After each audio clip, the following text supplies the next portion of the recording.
Now we're comfy. Hello, everyone. Welcome. Glad you could join us, whether you're joining us on the lawn or you're joining us online. Really glad you could be here today. Pastor Randy, for the last little while, has been walking us through the story of Gideon, and he's been telling us and helping us see life lessons that we can glean from that. And there's one moment through Gideon's story that happened in chapter 6 that really popped for me. It was when Gideon's army was getting whittled down. Do you remember that part? And God told Gideon, he started out with 30,000 men, and God whittled down the army till there were 300, and God said, I'm doing this so that it's really clear that I'm the one who saves Israel, not you, not your armies.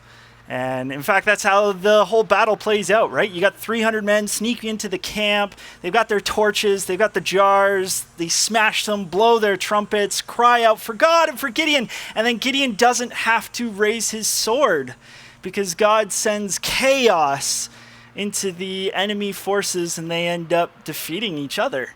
It's 100,000 men taken out because God sowed chaos among them. And Gideon didn't have to raise his weapon. It kind of resonated with me because it's a theme that we find over and over throughout the Bible. And it's simply this, that God is our refuge. God defends us. God sometimes chooses to use us, but at the end of the day, it's God who defends us. We don't defend him. This comes out over and over throughout Scripture. You read about it in the conquest narratives in the book of Joshua. You read about it in the book of Judges. You read about it in the story of David. David, it's really interesting because when you read the story of David and Goliath, which we think of this like great underdog story, right? It's become a sports metaphor. That was a real David and Goliath story. The little team without the skill defeat the veterans, right? But when you read that story, I think if David understood the way that we use his story now, he would have a really hard time with it. Because over and over throughout that moment, David is reinforcing, look, it's not me who's going to do the fighting. I might be the tool, but ultimately God is going to defeat Goliath. It's not going to be me. David gives all the glory back to God. We read about it in the Psalms. This is a really big theme. The idea of God as our refuge. But what do we do with that? How do we respond to that? What does it look like to see God as our refuge? And just so it happens, there's a psalm that actually helps us unpack some of these questions. It's Psalm 46. So if you have a Bible, I invite you to turn there. Psalm 46. It's going to be where we're parked today. It's not a long psalm. It's only about 11 verses. And it's typically broken up into 3 chunks or 3 stanzas. So that's how we're going to treat it today. We're going to work through each part individually. In Psalm 46, it starts out with a superscript. I don't know, you probably skim over this part when you're reading the Psalms, but the superscripts are actually really important. The superscripts are like the description of what the Psalm's about. And often the superscripts can give us clues or hints to understand how to interpret the Psalm. So we're actually going to start with the superscript. The superscript for Psalm 46 goes like this. For the director of music of the sons of Korah, according to Alamoth, a song. Really great information there. Believe it or not, it is, because it tells us 3 things about this psalm. The first, for the director of music. This is a psalm that was specifically designed for corporate worship. Not every psalm starts out that way.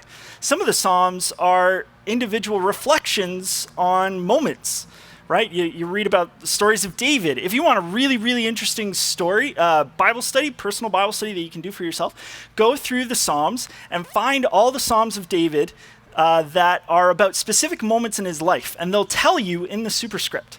Then take those moments, take those Psalms, once you have that list, go back to 1st and 2nd Samuel and see if you can figure out which Psalms line up with which moment, because every one of them is recorded for us in the book of 1st and 2nd Samuel. And then compare the narrative story to what David thought of the event. Because you're going to get some incredible insights on what it means, on the perspective that we should have when we're engaging in difficulty. It will change things for you, I guarantee you. Because the way David saw things wasn't always the way the narrator saw things, which is very interesting. But this isn't one of those psalms. This is a psalm that's for the director of music. So typically, the psalms that are for the director of music are starting out with the idea that this is going to be sung in a group of people. And so they often focus on theology. They're often trying to tell us something important about God, or they're trying to remind us something that we need to know about God. So that's going to be important. What we're going to read it's going to focus on God, of course, but it's not going to focus on the experiences per se that we have with God. It's going to focus on the truth that we need to know about God. Hope that makes sense to you. The other thing that we learn about this psalm is that it's of the sons of Korah. So it was written by the sons of Korah. We don't know much about the sons of Korah, but we do know this.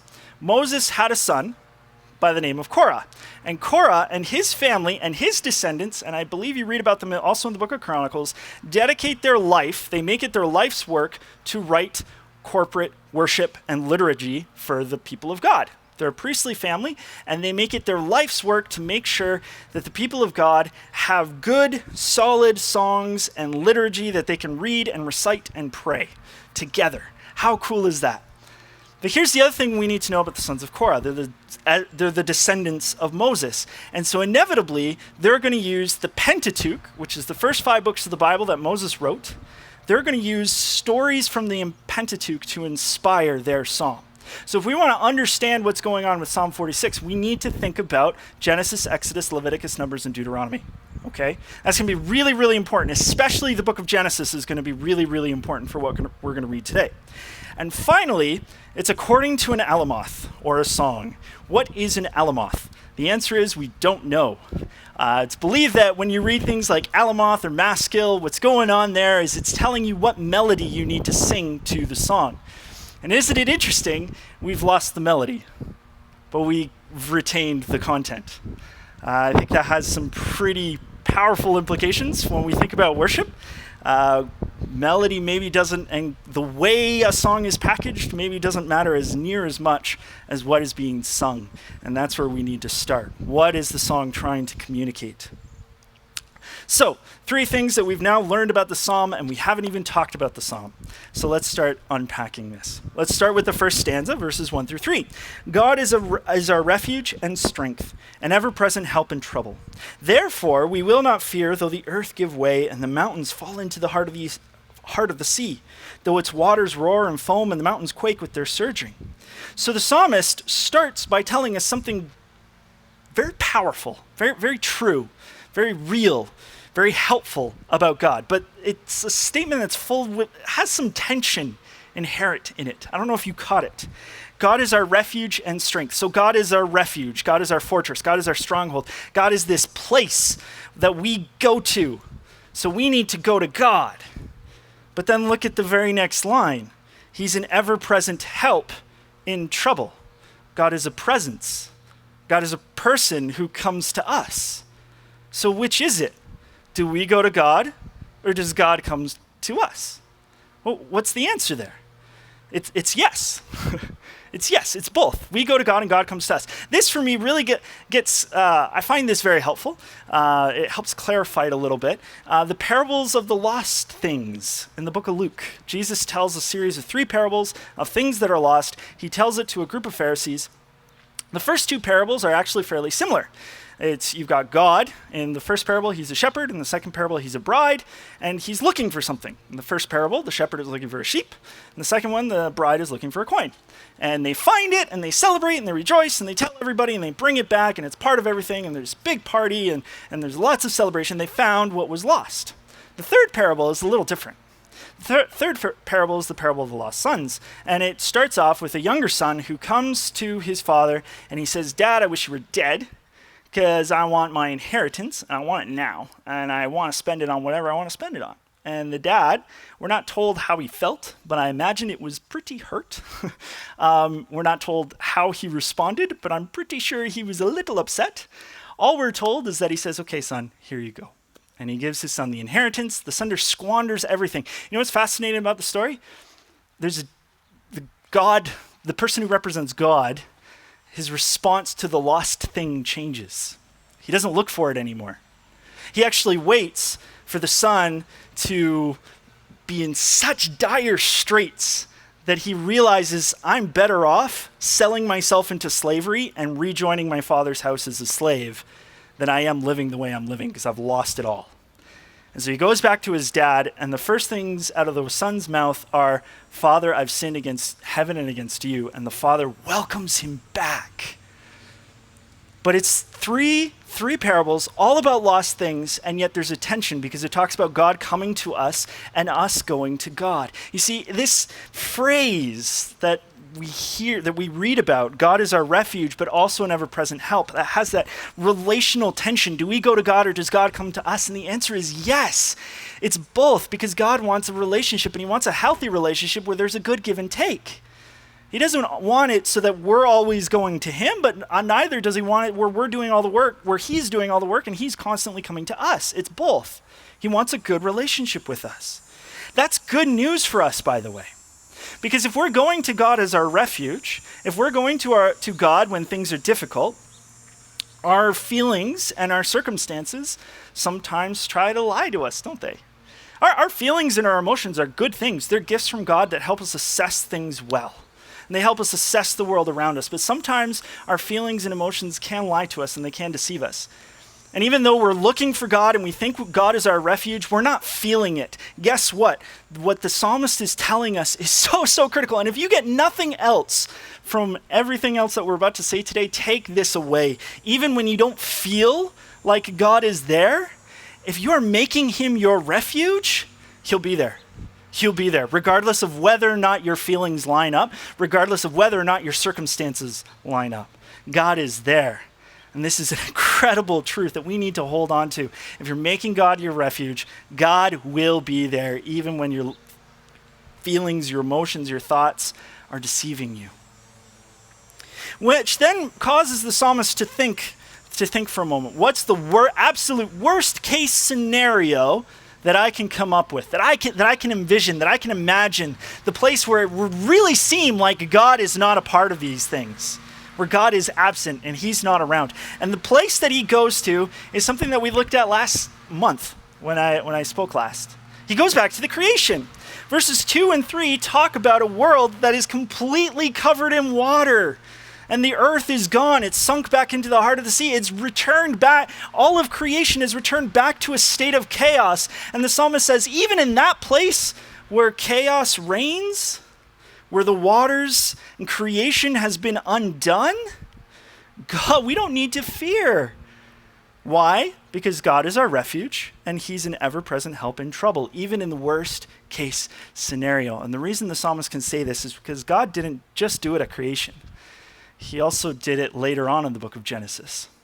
He did it in Genesis chapters 6 through 9 with the flood. The earth had become incredibly violent. Humanity wanted nothing to do with God, and so God was like, okay, I guess I'm going to reboot creation. And when you read the flood account, it actually mirrors what we read about in Genesis 1, where God causes the waters above and the waters below to kind of return to this state where you can't tell where the rain ends and the sea begins and the land is gone, and it's this constant chaotic mess during the flood. And then when God recedes the flood, he does creation again, and he brings back the sea and the sky, and then he brings back the land. He recreates, he reboots creation. That's what's going on with the flood.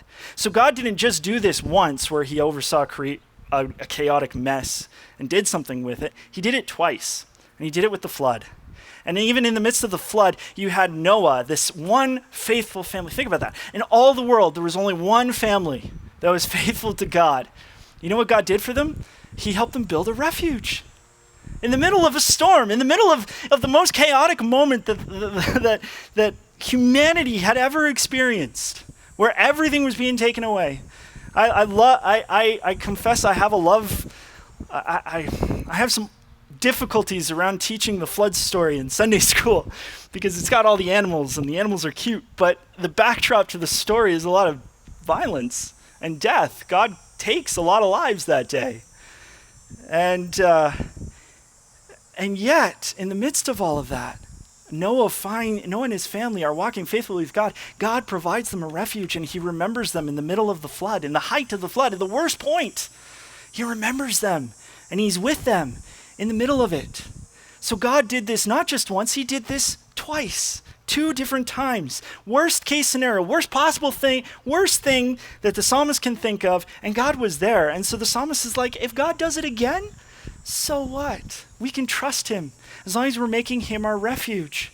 And then that's what brings us into the next stanza, because the next stanza gives us a truth to hold on to that tells us why we can find refuge in God. We're going to read from verses 4 to 7. There is a river whose streams make glad the city of God, the holy place where the Most High dwells. God is within her. She will not fall. God will help her at break of day. Nations are in uproar. Kingdoms fall. He lifts his voice. The earth melts. The Lord Almighty is with us. The God of Jacob is our fortress. I love that verse 7, that this stanza ends with that relational tension again. That the Lord Almighty, he's with us, but he's also our fortress. We go to him and he comes to us. It ends in that relational tension, but that's not where it starts. The stanza actually starts in describing a river that makes the citizens of God's city glad. It fills them with joy. Okay, this river seems pretty important. Wouldn't you want to know what this river is? I sure do. It's making the people who are inhabiting the refuge, the security, the stronghold, the fortress, the city of God, it's making them happy. It's filling them with joy, even though the world around them is falling apart. So what is that river? Well, rivers in the ancient world were recognized as the cradles of civilization. That's how the Nile River in Egypt got referred to. It was the cradle of civilization. Rivers were incredibly important. They sustained life. They allowed you to grow agricultural products and raise livestock. And in this world, what you can produce is your wealth. And it's what allowed the Egyptians to flourish because of the Nile River. And they had this natural defense, this wasteland that took days to cross. So any army that tried to conquer Egypt had to fight the elements huge. And it's why Egypt was able to last for as long as they did, because they just had this natural barrier and this bountiful land right in the heart of it that sustained them. So rivers, so maybe this river is a river that actually flows by Jerusalem, which is the city of God, and is actually sustaining that city, and it's providing for that city. And they're thanking God for all the blessings that are, all the physical blessings that are sustaining them through difficulty. That's possible. But it's not possible because Jerusalem has no city, no river. The city of Jerusalem had no river. The closest river was the River Jordan, and that was about a day's journey to get to. They got most of their water were through springs and wells. There is no river that goes through Jerusalem, goes by Jerusalem. There was no easy way to transport goods, because that's what a river would do. There was no river power that you could harness to make work easier. There was no easy way to grow crops around there. So what then is the river? If it's not a physical river, if it's not thanking God for the physical things that he's given us, what then is the physical river that's sustaining them? It's giving them joy. Well, the answer is in the stanza. It's in verse 5. There's a bit of parallelism going on. The Hebrews in the book of Psalms, they love parallelism, comparing things side by side. They'll write things in similar ways to try to draw your attention to them. So we've got this river in the city of God, and in verse 5, we're told that God is within the city. You see, the very river that the psalmist is talking about is not a physical river. It's not the physical things that God has given them to sustain them. It's God himself. God himself is the river. God himself is the source of life that will sustain them through difficulty. Not just sustain them, but give them gladness. Give them joy. As the world is falling apart around them, the thing that will give them life, the thing that will give them joy, the thing that will sustain them through hardship and difficulty is God himself. God does not want us focusing on the physical things he gives us. He wants us focusing on him, on relationship with him. That's what's going to hold on. That's what it means to find your refuge in God. It's to build relationship with him. It's to actually understand him, to get to know him, to talk to him, to be with him and let him be with you. And that's what sustains us through difficulty. That's what it looks like to make God our refuge. And there's a promise within the psalm. God is within her, and guess what? The night is going to end. Day will break, and God will help her. In other words, this chaos that's happening all around them isn't going to be forever. There's a day coming when it'll come to an end. And they're not going to have to fear those things anymore. They shouldn't be fearing them anyway because God is with them. If we make God our refuge, God is with us. He sustains us. He gives us life, and he gives us joy. And Jesus echoes that, by the way. in the New Testament. It's why there's several passages throughout the Old Testament that talk about God as being the source of life, and they talk about it as him being a spring or a river. And Jesus, when he's having a conversation with a Samaritan woman in John chapter 4, says, I have water to give you, and you'll never thirst anymore if you take the water. And the woman's hot. She's coming at the worst time of day to get water. She's like, yeah, give me some of that. I don't want to have to get water from this well anymore. And then Jesus does something very interesting in that conversation. In John chapter 4, he turns things on her. And he says, okay, go get your husband. He starts touching some moral character issues in the woman. Because the woman doesn't have a husband. She's living with a man, but it's not her husband. Not only that, but she's been with 4 other men. So she's been with 5 different men. She's not committed. She's a very loose woman. And Jesus is calling her on it. And he's saying, look, you've got a character issue here. Let's work on this. And she doesn't want to touch it with a 10-foot pole. And she changes the conversation on him. And she's like, yeah, you're a teacher, so let's talk theology. And she tries going toe-to-toe with Jesus on theology. And Jesus is like, look, if you take what I have to give you, this water will be everlasting life for you. And you'll actually begin worshiping God the way he was meant to be worshiped, in spirit and in truth.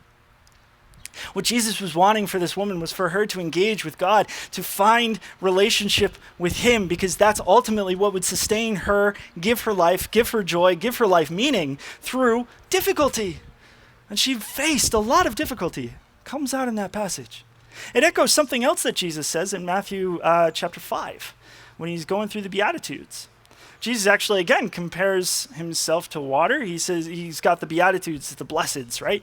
And at one point in chapter 5, he said, blessed are those who what? Hunger and thirst for what? For righteousness, for they will be filled. Blessed are those who are thirsty for God, who want relationship with him, who want to find refuge in him, who want him to be the focus, the thing that sustains their lives, nothing else. Because guess what? You're going to have it. God will give it to you. God will give it to you.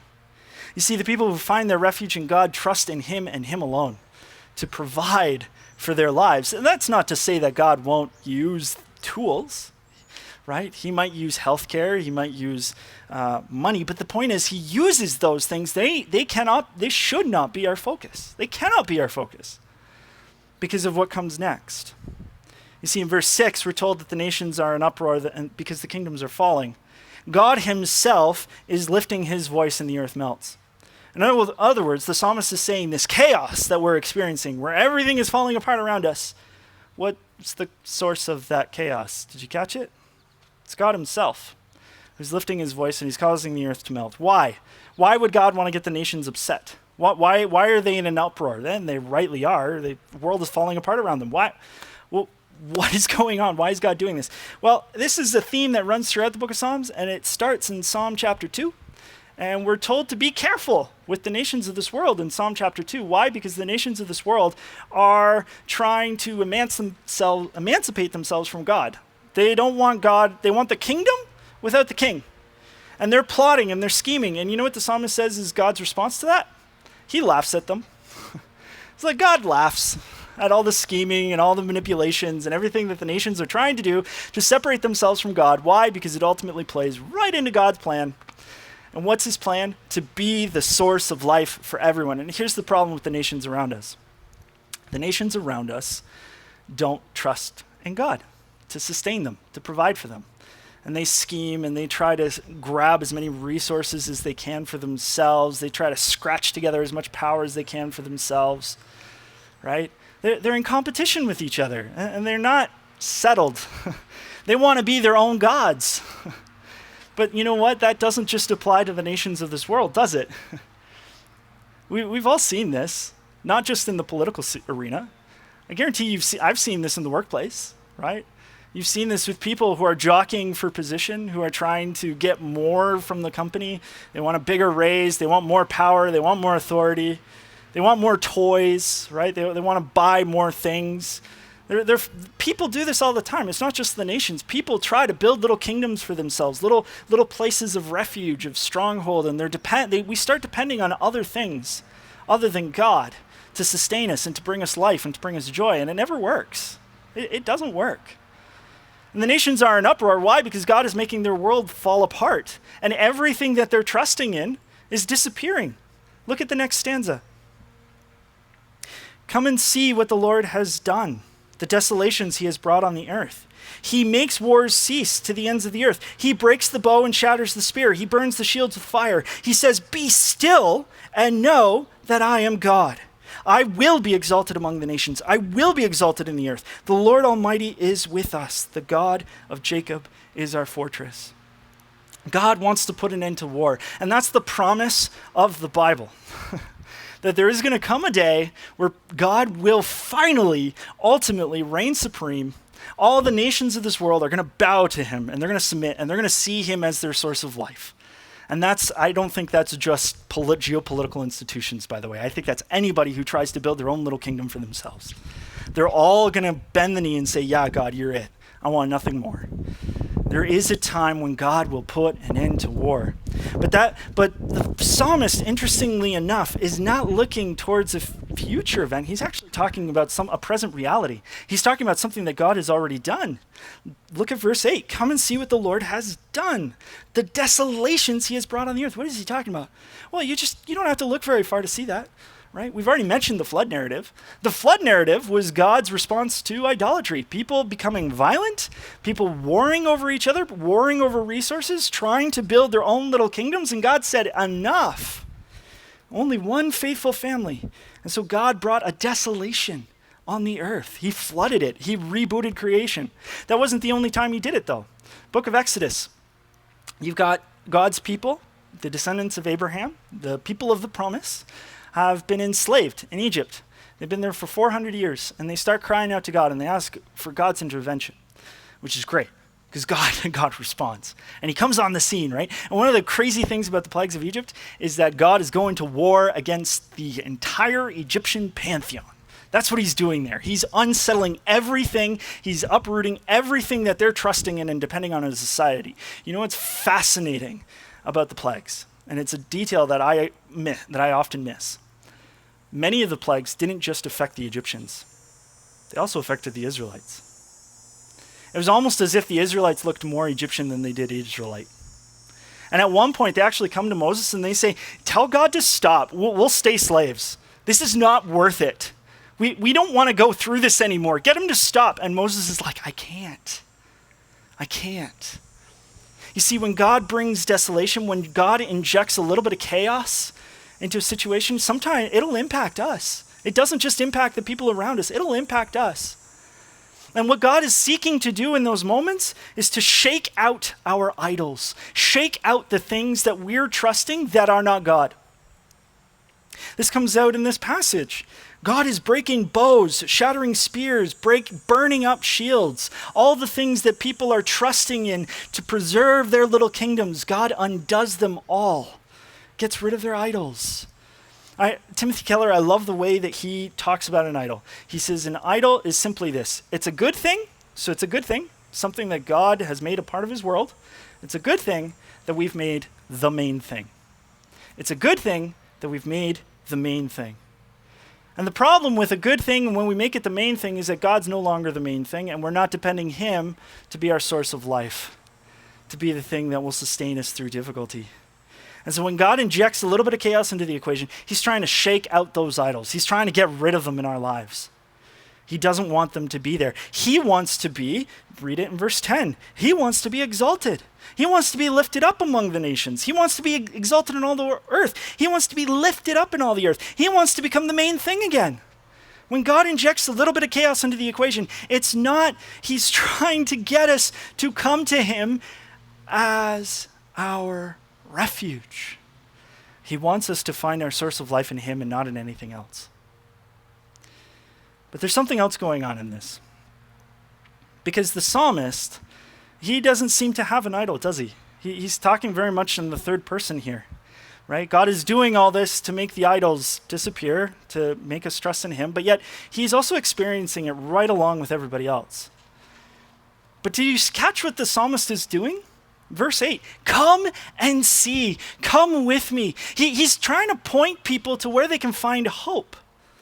The Bible doesn't tell us we need to defend God, But it does tell us, the closest it comes is in like Colossians and Peter, where it talks about make sure that your words are good and appealing to people. God isn't, they're not talking about coming up with a good defense for the faith. That is certainly at times we need to apply our logic to understand hope and to understand where hope comes from. God has given us a brain. We need to use it to think. But he did not give us those things so that we could be argumentative or try to win debates. He gave us those things, and it's really clear when you look in Colossians and Peter. It's so that we can tell people why we have hope. You see what? There's two responses when we're in the midst of difficulty. If God is not our refuge, it's going to be really unsettling, and we're going to be in an uproar, and we're going to be angry. And we're going to be crying out against God. Why are you doing this? Do you not see the devastations you're causing? And in those cases, God is probably trying to deal with an idol in our lives, and he's trying to shake it out of us and get rid of it so that we can exalt him once more. But the other reason is because maybe he wants us to be a voice, an ambassador, somebody who can stand in the gap and say, you want hope right now? I'll tell you where you can find hope, because it's what's sustaining me through this difficulty right now. It's what's giving me joy. It's what's giving me life. Even though everything around us is falling apart, come and see what God is doing. Come and see that he could be your refuge too. We're called to give people hope.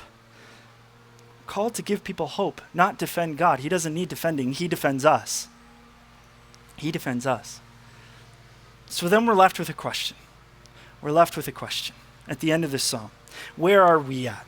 Is God our refuge? Are we dealing with the character issues that are causing us to rely on other things that aren't God? Are we dealing with the idols, the things that we're trusting in to sustain us through difficulty?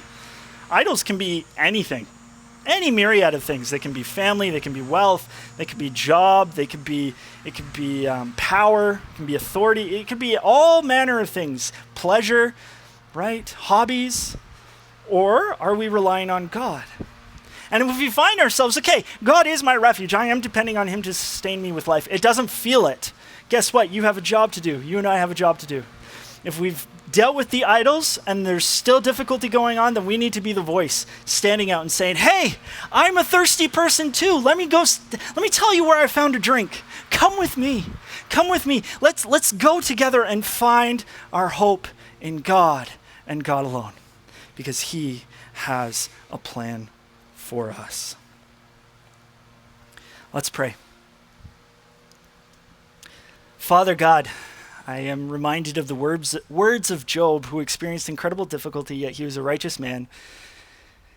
And when he was pressed on whether or not to curse you, to deny himself the evil as well as the good, he said, no, I came into this world, I left it naked, I need to accept the good and the bad. And Job became a mediator for you to people who didn't understand you very well. And Lord, I pray that you will help us engage in this process. Help us engage in this process to deal with our character, to deal with the things that are a part of us, that are pulling us to trust in things other than you, that are pulling us to trust in things to sustain us other than you, Lord. I pray that we will take time to thank you for all the gifts and all the tools and all the things that you give us, that you use to give us life and to give us joy, but that they will not become the main thing. And help us engage with that. Help us repent if that is true of us. And then, Lord, let us be your voices in the wilderness. Let us be the people pointing to you, saying, hey, come here. You can find your hope in God. Make him your refuge. I know it doesn't feel like it right now, and I know it doesn't make sense, but he will give you life and he will sustain you. Why? Because he's doing it for me. Give us the courage and the boldness to know how to do that well, to engage to use all the tools that you've given us, to be able to do that effectively, to be voices in the midst of the wilderness, to say, there's God, come and see him. Come with me to see him. Father, we thank you for all that you're doing. We pray that you continue to give us discernment and insight to understand what more it is that you are doing so that we can partner with you well. We thank you. It's in your name we pray. Amen.